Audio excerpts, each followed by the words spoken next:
দেখো ঘড়ির কাঁটায় এখন বাজতে চলেছে ঠিক 8টা 14। এখনও কিন্তু মানুষের বেশ ভালোই ক্রেজ আমি লক্ষ্য করতে পারছি উজ্জ্বলদার বিরিয়ানির দোকানে। দেখো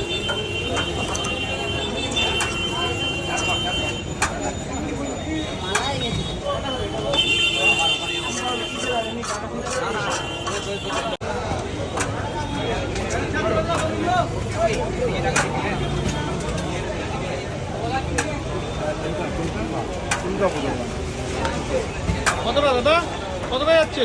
1 কেজি। 1 কেজি।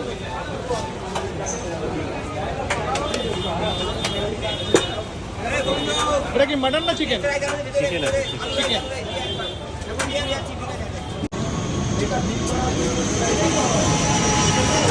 দেখো আরও একবার দেখিয়ে দিই, ঘড়ির কাঁটা এখন 8টা 15। বিরিয়ানি খাওয়ার